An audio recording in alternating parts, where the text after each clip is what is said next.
Amahoro y'Imana abandi namwe bakunzi ba BF News mu nkundire ndabaramutse ndabahe n'ikaze muri iki kiganiro cyacu cya gatondo k'igerekerezo rya 12 ukwezi n'ukwa gatanu uno mwaka turi muri kino kiganiro turaza kurabira hamwe ibijanye n'igingene mu gihugu cy'u Rwanda ibintu bikomeza kuyangana ndetse vyanateye ubwo abantu benshi ku buryo mushobora kubona umwanya n'umwanya abene igihugu mu Rwanda batekera intekera bahunga kubera ko ibibazo n'amagorwa vyugarije igihugu cy'u Rwanda. Mu misi yeze twarababwiye ibijanye n'urupfu rwa Aimable Karasira ndetse mu majambo yagiye aravuga reka mande bashiriye muri no jambo yavuze hama mukurikirane ndaje ndababwire icatumye ndarigarukana mu kano kanya mu gihe muzi neza yuko uno Aimable Karasira amazi imisi yarishwe n'izinyeshamba z'igihugu cy'u Rwanda abo bitwa ngo nama crackdown. Yes, kamanda bashirire mu kwa video ndaje ndababwire ivya Aimable Karasira. Kandi koko jewe ndi umuntu w'Imana irega ibingibi bavugaho batera n'ubwoba ngo bakwica umuntu barakwica ariko amarasa akabasama yabatera imyaka ubundi se giye shigaje cyo n'uburi napfuye mpagaze ariko bo bafite ibintu byinshi bagomba kuramira nibitware neza rero bano bayoboze nibitware neza ko ejo bundi ndabatera umwaka uje n'impfu abana babo bazapfe batonyoka n'ibiki byabo byose. Babi info news ndibaza murumvirije kuri kanwa video ndabashiriye ku ruhande ivyo Aimable Karasira yashikije yavuze ati nibanyica ndabizi n'umundi ko bazonyica ariko amaraso yanje azobahumira n'abana babo bazopfa newe n'ibintu nteriwe ndavuga turaje muri kino kiganiro ndababwire uburyo abana b'u Rwanda bapfiriye ku butaka bwa Kongo ushobora gusanga ari umuvumo wa Aimable Karasira canke Aimable Karasira n'abandi bamaze kwicwa ba Kizito Mihigo ndetse n'aba Jepoli n'abandi benshi turavuga ari umwaka canke ari umukoshi igihugu cy'u Rwanda cagize. Muri kino kiganiro turaje tubasobanurire buri kimwe uko cagiye kiragenda ndetse munasobanurwe niyo mpamvu ndabasaba uri kudukurikirana kuraba kino kiganiro mpako kimare ahubwo bidakunze kukiraba shira telefone ku ruhande uzurumviriza ibiriko biravugirwa muri kino kiganiro. Iyi niyo ngingo ya mbere cyo kuyaga muri kino kiganiro. Ingingira kabiri tuza kuyaga kubijanye n'abo bavyeyi bari bafise abana baguye ku rugamba mu gihugu ca Kongo. Hariho amakuru ariko aracicikana naho ndetse yamaze kwemezwa neza gatanu yuko bari bafise ivyo bemerewe na leta y'u Rwanda. Mbega leta y'u Rwanda yari yabemereye ibihe vyatumye batita ku bana babo baburiye ku butaka bwa Kongo. Ivyo sindaje ndabasobanurire muri kino kiganiro kuko twamaze kuba tubishira ahabona ku rundi ruhande turaza kuyagira hamwe kubijanye n'umubano wa Yoweri Kaguta Museveni president wa Uganda n'umubano wa president Paul Kagame. Ubu bisigaye biboneka neza yuko Yoweri Museveni yamaze kugira uku yarakaravye aranihanagura ku maboko president Paul Kagame. Ushobora kwibaza ati mbega nike kintu ko Dide Black ufatiye ko uvuga neza yuko Yoweri Kaguta Museveni yoba yakaravye president w'u Rwanda. Ibi byose turaje tubiganire mu kino kiganiro cacu ca gatondo. Niyo mpamvu ndagusaba kuba waramaze gukora subscribe ndetse na like na commentaire tubandanye tubana mu biganiro vyiza n'amakuru tubandanya tubashikiriza. Rero imbere ko twinjira mu idonido ndagusoma ari kiganiro manze ndabaramutse mwe wese mudukurikirana aho muherereye vy'umwihariko abari mu gihugu cyacu ciza cyo Burundi abarumva no mu Kirundi abari mu Burundi Kenya Tanzania Uganda Mozambique South Africa abari Zambi abari Togo Angola henshi mu muri Afrika turabizi yuko muri henshi tutibagiye abari Burayi abari muri Amerika abari muri Aziya tubabwire timwiriwe canke mwaramutse bivanye n'umwe wese igihe ari karadukurikirana. Yes, muri kino kiganiro natangwe n'abashira mu video ka Aimable Karasira avuga uburyo inkotanyi zica abantu ndetse anavuga yuko nabo ni babica amaraso yiwe azobahama n'imiryango yabo hamwe n'abana babo bazopfa nabi. Ibi mwabikurikiranye bakaya video natanguye kubashiriramwe ivyo akimara kubivuga haciye igihe kitari gito acarafungwa ndetse yarafunzwe imyaka 5 urupfu rwiwe abeshi mwararumenye. Rero amaze kwicwa mw'iyi misi nyene iheze atani misi taniheze muciye mubona inyeshamba z'u Rwanda zitanguye zikugwa mu bice zari zarafashe ngaha muri Sud Kivu neza na neza ibice zaziziko zizeyemwo uburaro n'uburamuko, ariko bariko barahakurwa. Aha rero ngira ninjire muri ino nkuru ndabereke ukungene uyu uko yabivuze umunyagihugu wo mu Rwanda aheruka kwicwa kariko biko biragenda mu gihugu cy'u Rwanda. Hari akamisaje kariko haricicikana ku mbuga nkoranyambaga katorotse bamwe mu banyarwanda bari mu bwoko bw'abatutsi bariko baravuga amagogo ubuno akanya bafise aho bavuze ati aho ari message yacikanye ivuga ati mu Rwanda bikoreye amaboko bavuga ko umugambi wabo wapfuye wo kugira Republika ya Kivu. Banavuga yuko abana babo bapfiriye ubusa batageze ku ntego canke batageze kuco bagomba kugeraho. Cyo bifatanya rero abivanye n'abana basize ubuzima ku ngoma muri Kongo, abavyeyi babo abatari bake bari baramaze kubatanga nka sacrifice canke kubatanga nk'igitambo kubera ko bari bafise ivyo basezerano canke ivyo bo bagiye kuronka muri Kongo igihe bogira Republika ya Kivu. Mu makuru yacu yibanga twagiye turacwengetera turaca ijya nino avuga neza yuko abavyeyi bo mu bwoko bw'abatutsi abana babo bapfiriye ku mirongo y'urugamba mu gihugu ca Kongo bazohabwa ishumbusho mu gihe muri nibakora leta ya Kivu yuko bazobaha ubuce bwose bifuza. Urumva umugabane wabo uzobaha wabana basize mirongo ubuzima ku mirongo y'urugamba. Ibi namakuru yizewe twatohoje neza kandi abantu benshi mutari muzi. Mumenye ndabisubiremo u Rwanda ku bavyeyi b'abatutsi abana babo basize ubuzima ku mirongo y'urugamba bari baremerewe yuko bagiye guhabwa ishumbusho ngaha muri Kivu y'Epfo cyane muri Kivu zose nibamara kuhafata donc bakagira Republika ya Kivu. Ariko ntabwo vyakunze kubera ko leta zumwe za Amerika yazindi babwira ati muhave hashikire beneho kwinigenezo ya 11 kabisa ubakihari arahura n'ibibazo byinshi cyane nivyo vyabagendeye zino nyeshamba z'igihugu cy'u Rwanda. Niyo mpamvu rero mu Rwanda ngo bikoreye ngo amaboko ngo abana babo ngo bapfiriye ubusa ngo badashitse ku ntego yabo y'ivyo bagomba kugera ko. Ndabibutse muri kino gando mu mpera zacu muze kuba hafi cyane ndaza kubashira mu bwa busesanguzi bwa wa munyarwanda umwe inkotanyi yagendanye nazo hamara zikura amenya amayeri yazo no waza gusesangura ibijanye n'ubu bwicanyi kuno mugabo akanya ariko nikatadukundira naho turaza kugerageza turaba ubundi buryo tubasangiza iyo message. Noneho ndabona kino kiganiro gihava kiba kirekire ko mfise byinshi byo kubabwira, ariko reka ngire resume kugira mutahure mumenye byinshi. Munibuke neza yuko ino migwano yabereye ku butaka bwa Kongo, leta y'u Rwanda yayikoresheje ubwenge budasanzwe kugira ngo baze bashikire ubutegetsi bwabo cyane cyane ubwoko bw'abatutsi. Sinakunda kuvuga ibintu by'amoko n'umunsi munyihanganire ndabivuga kandi nongere ndabivuga. Rero munibuke neza ko izi ntambara zigikomera cyane President Paul Kagame yabanje afata babana bo mu Rwanda bamwe bo mu bwoko bw'abahutu acafata na babarundi bagumuka mu mwaka wa 2015 banatira kudeta abari bashora imbere ku mirongo y'urugamba. Abo bose barahuye na Wazalendo, barahura na FDNB, barahura na FARDC, irabacucuma maka bose barahera. Abarungitswe ituru ya mbere ni ya kabiri yarageje kurukita mu bwo buryo barabacucuma bose barahera. Hageze yuko umuhari w'inyeshamba z'u Rwanda utangura kwifatira ibisagara bikomakomeye, niho babana babo mu bwoko bw'abatutsi baca baza barazanwa mu bisagara nka Goma na Bukavu kugira ngo baze baracunga aho ababandi bamaze gufata. Ibi murabizi, ariko urugamba rwarakomeye, babandi bashora kugamba bose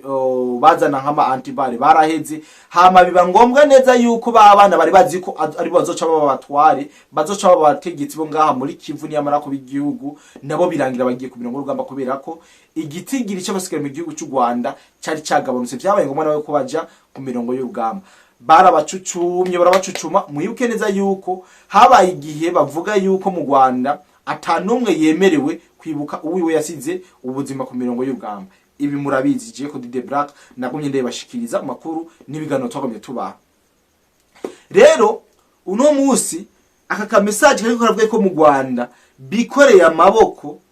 kubera ko umugambi wabo wapfuye wo gukora Republika ya Kivu bari kubararirira abana babo bataririye bari bazi yuko babaye nka sacrifice canke babaye nk'ibitambo kugira ngo bashobore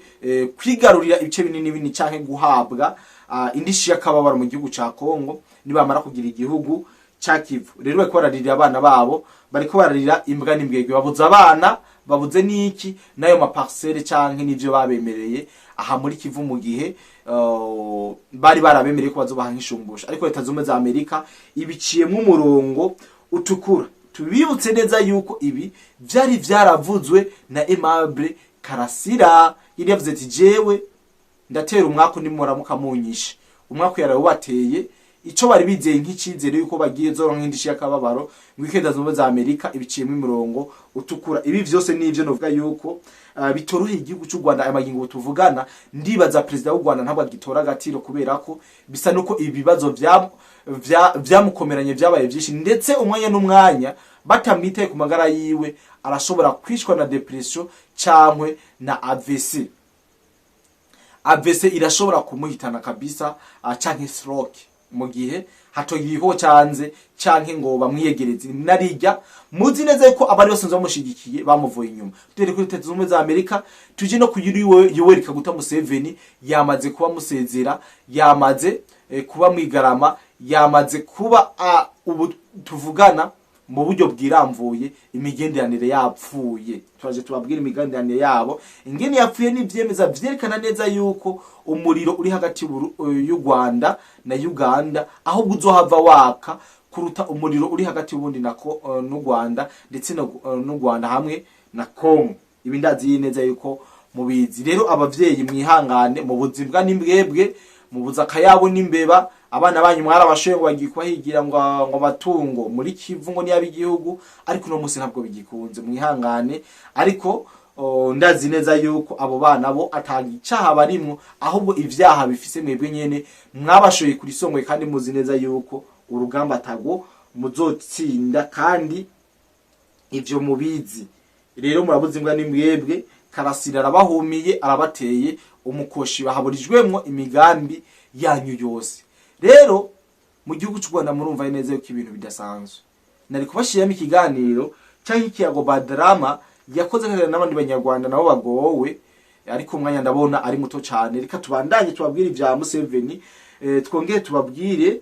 n'ibyo ku mirongo y'urugamba bibaye ngombwa. Ndazi yuko ibintu tuzakomeza kubishira mu buryo hamwe ibintu bimeze neza. Ku munsi w'ejo narababwiye ibijanye n'urugendo rwa President Yoweri Kaguta Museveni yakoze yerekeza neza na neza Kampala muri Uganda, aho yajanywe n'ibintu byinshi, haba gusinya ibijanye no kuvugurura imigenderanire hagati ya Kongo na Uganda, ndetse no kugira ngo abe ari yari muri mwibuke neza yuko kuri uno munsi 2012 ariho Yoweri Kaguta Museveni yatowe kugira ngo arongore igihugu cya Uganda, kandi ariho aza kurahira. Rero mu ba president baza kugenda kwitabira ivyo wo muhango canke ivyo birori vyirahira rya Yoweri Kaguta Museveni, President Paul Kagame nta urimo. President Paul Kagame nta urimwo. Ibi ndazi neza yuko muca mu vyumva umengo biragoye, ariko mwumve neza yuko mwirahira rya Yoweri Kaguta Museveni, President w'u Rwanda atawurimo, ndetse atanitabira nibi birori vyo kwimika Museveni. Kandi aho mbere no cyanda babwira neza yuko President w'igihugu cy'u Rwanda we yaciye yifatira gutema ikirere, aho azoba yerekeje neza na neza muri Kenya mu nama igihugu cy'Ubufaransa gisanzwe gikorana n'ibihugu vyo muri Afrika. Iyi niyo nama cyane niyo invitation President Paul Kagame azoba yitavye mu gihe soma mbike wiwe yafata nka pare Yoweri Kaguta Museveni azoba ari arahirahirira gutwara igihugu ca Uganda. Rero mumve neza yuko ibintu bidasanzwe bitoroshe na bukebuke. Igihugu cy'u Rwanda kiri muyabira, igihugu cy'u Rwanda kiri muyabira. Uyu muhari nyambatari umugwi wa Paul Kagame witwa Crackdown, ni umugwi wabicanye uri kurarimbura hasi hejuru abene igihugu bo mu gihugu cy'u Rwanda. Ndetse hageze n'igihe cyuko umwene igihugu wo mu Rwanda wo mu bwoko bw'abahutu bamutega akantu mengo na gatego kugira ngo yisangemo bamujane magerege canke aje gufungwa. Motif akavyura ngo afise ingenga bitekerezo ya genocide, ngo afise ngo murabizi disikrema ubu tuvugana haro n'undi munyarwanda yaraye afashwe bamwita Sky2 uwo bitwa Timothy nawe yaraye mu maboko ya RIB igisata cy'ubugenza cyaha mu gihugu cy'u Rwanda nawe yamaze kuba asigwa mu ntoki nawe ndetse mu byo yagirizwa harimo akantu numvise ngo nginga bitekerezo ngo ya genocide ibi nivyo bari ko barakubitisha abenegihugu bo mu Rwanda batavuga rumwe na leta y'u Rwanda mu vyumva abatavuga rumwe nande na leta y'u Rwanda bose bariko barabona amahano bariko barafatwa kubisha ariko barapfungwa ku buryo budasanzwe rero muri make singomba kubaramesha ngo nababwire vyinshi mwumve neza yuko abavyeyi mu gihugu cy'u Rwanda bari mu kigandaro ndetse vya bigandaro bareka gukora ubundi baza nico gihe niho kanya kugira ngo bashobore gukora ibigandaro vy'ingene babuza babo bishwe bazi ngo bazoronka amaronko ariko bikarangira batashe nk'umwana avuye kuragirira inarume ataco batahanye rero novuga yuko vyobera nk'icigwa abandi bose nice cyane mu gihugu cy'u Rwanda rya babeshwa naba bari ku mirongo y'urugamba mwese mumve yuko ahatarahawe uhava kari kandi amaraso atarayawe atakuraramo kubijanye n'imirongo y'urugamba yose niho kwiganda babwira vyinshi nyishamba zo Rwanda zarakinjuye kwanka yuko ibintu bishobora kwibana bibi rero mu nkundire ndababwire impamvu yatumye inyishamba z'u Rwanda ziva muri side Kivu mu mice zarafashe nagenda babwira icambere mwarabonye itangazo rya leta zunze ubumwe za Amerika ryasohoye ribicishije kuri ambasaderi wa Amerika mu Rwanda ribabwira ati abanyagihugu ba Amerika muri mu buce ubu turabasavye mwirinde ntimusubire kwegera buno buce kubera ko biraboneka neza yuko umutekano atari wose tumaze kumenya makuru y'ibanga avuga neza yuko ari umugambi wa Amerika yo nyine yagomba kwikorera kantu mu gihugu cy'u Rwanda mu gihe z'imishamba z'u Rwanda zitari kwemera kurekura buno buce zari zarafashe aha muri Side Kivu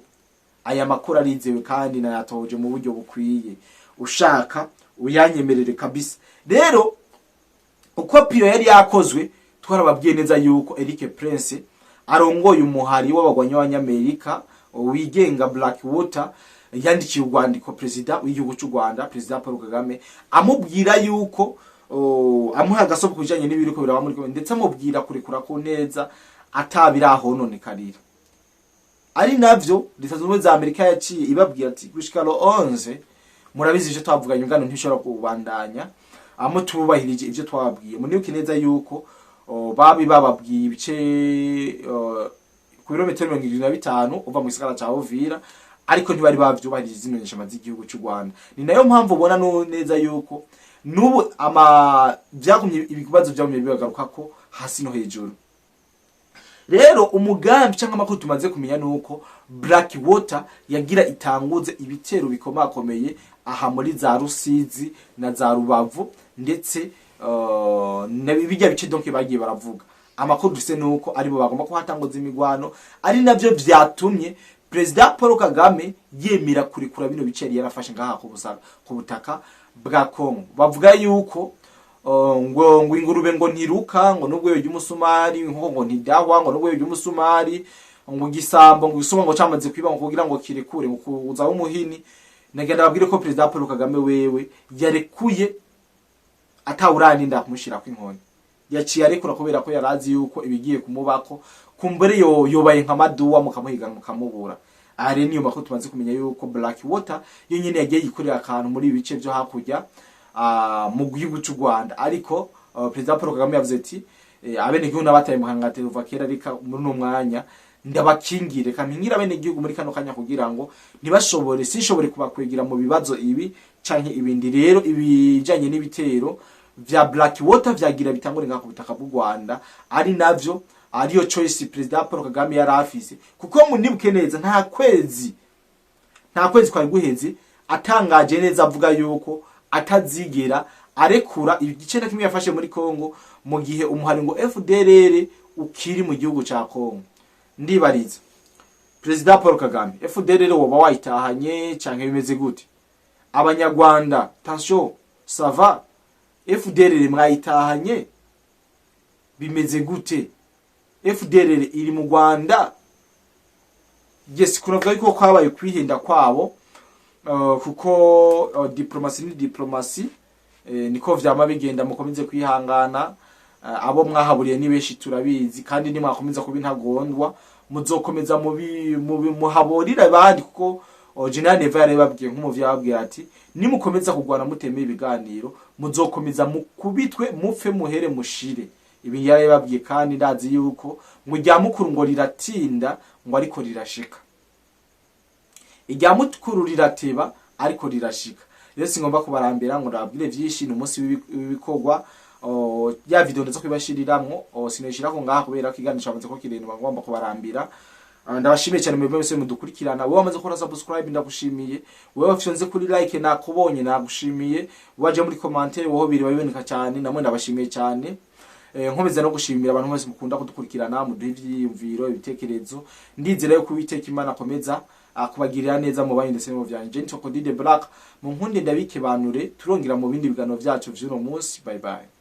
Woba wifuza kuja gukorera hanze y'igihugu na cane cane Dubai, hariho benshi tumaze kwifashamo. Akabijya kacu tubafasha kuronka visa byoroshe no kubaronkera